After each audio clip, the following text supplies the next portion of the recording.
In this episode of FPTV, we're going to look at what's been making big buzz in Canada, particularly around this particular eco-friendly cup that they call the Butterfly Cup. We're going to give you the good, the bad, and the ugly. You guys ready for this? You know I am. What's shaking, good people? My name is Elish P. You're watching Food Packaging TV, where we bring you the latest in innovation, industry news, and of course, food packaging. So let's hit it!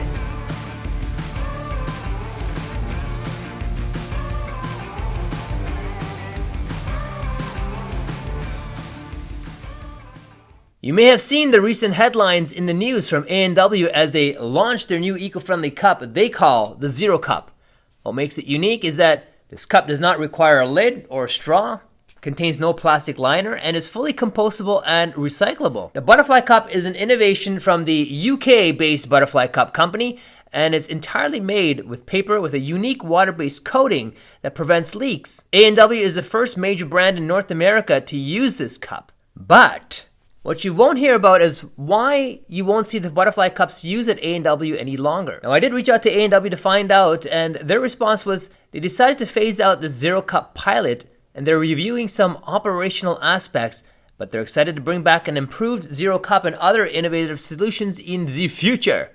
I did ask exactly what seemed to be the area of concern, but there was no answer to that. I do have samples of these Butterfly Cups, and we're going to put them to the test and reveal our findings to you, but before we do that, we're going to share the pros and cons of the Butterfly Cup. So let's begin! Let's start off with the construction first. As I mentioned to you earlier, this is a paper-based cup that has a special liner. It's called BioPBS, which stands for bio-based polybutylene succinate. It's a biodegradable plastic that decomposes into water and carbon dioxide with the help of microorganisms under the soil. In layman's terms, BioPBS is essentially produced from renewable materials such as corn, cassava, or sugarcane. Paper cups that are coated in BioPBS are certified compostable at ambient temperatures and biodegrade naturally in the soil into biomass, carbon dioxide, and water, leaving zero negative impact on the environment. Paper cups coated with BioPBS can also be 100% recycled or composted in a commercial composting facility. BioPBS is certified compostability in the US, EU, and Japan with international certifications. Check it out!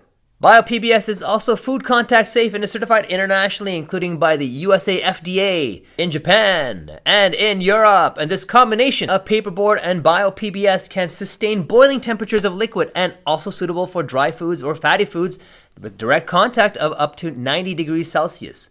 In other words, it's great for hot beverages, cold beverages, and various hot foods like french fries, popcorn, or even fish pakoras. What do you think? Let's move towards its functionality.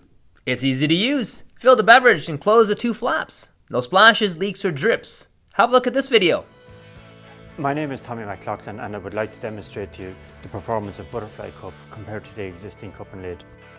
First of all, I'll take a regular cup and add some coffee. I'll then just clip on the lid, which are sometimes difficult to fit. As you walk down the street, it splashes quite significantly. By comparison, I'll take a Butterfly Cup and just transfer across the coffee. Butterfly Cup is very easy to close. You just click one, click two, and you're ready to go. And as you walk down the street, it doesn't splash or drip. Butterfly Cup is also easy to drink from, and it's got a very good flow rate from both spouts. It's also structurally solid, so that if you turn it upside down, the lid doesn't just fall open. So that's basically it, Butterfly Cup. Thank you.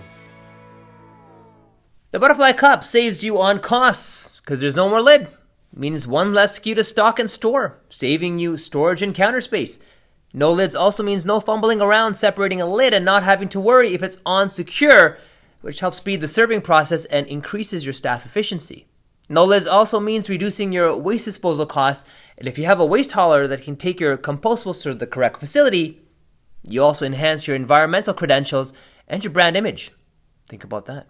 Fun fact, did you know that cup lids amount to 100 tons of plastic waste per day worldwide? You just help saving the planet by using one less lid. In a nutshell, using the Butterfly Cup can save you money, increase your sales and profits, and at the same time, it can check off your sustainability goals. This Butterfly Cup holds a worldwide patent, which then made me think, if this Butterfly Cup is so great, what were the operational challenges that A&W faced? Well, as I mentioned, we did some testing of our own, and here's what we've come up with. So here are the cons. These cups have a shelf life. They have a maximum storage life of 12 months from the time of production. Then it must be stored in a facility that has 50% humidity at 23 degrees Celsius to ensure safe use. When you put liquid inside and you hold it like they do in the videos, meaning on the spout ends, it seems all well and good.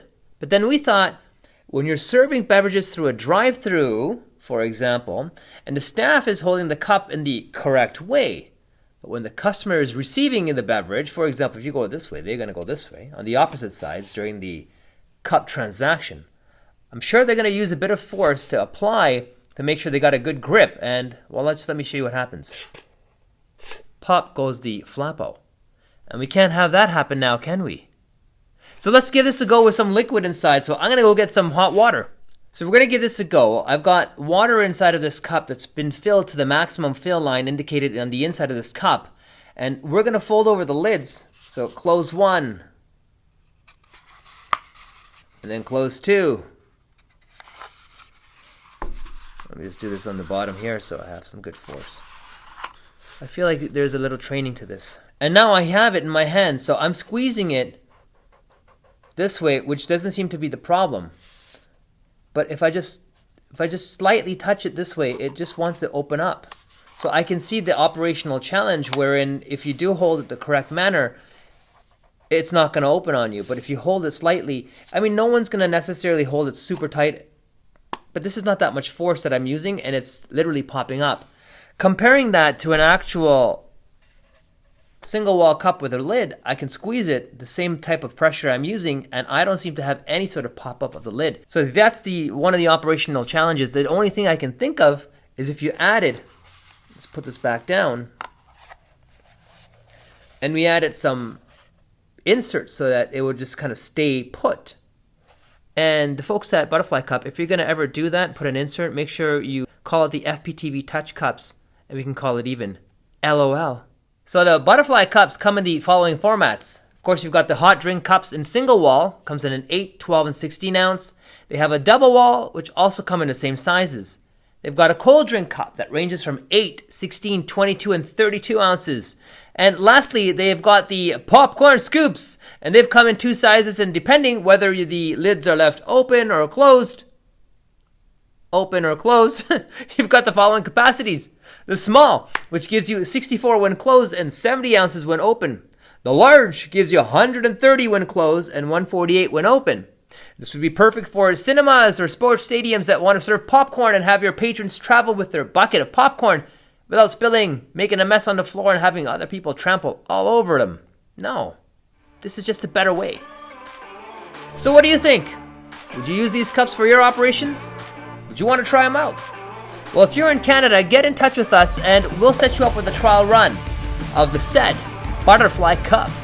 But if you're thinking about using them for drinks, you may want to put a pin on that thought, because next week we're going to be covering a new contender in the eco-friendly cup arena, and it's called the Sophie Cup.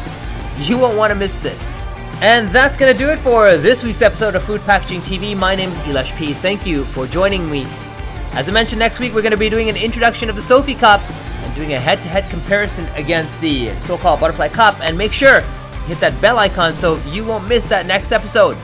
Please feel free to subscribe, like, share, and comment. See you next week. Till then, peace out!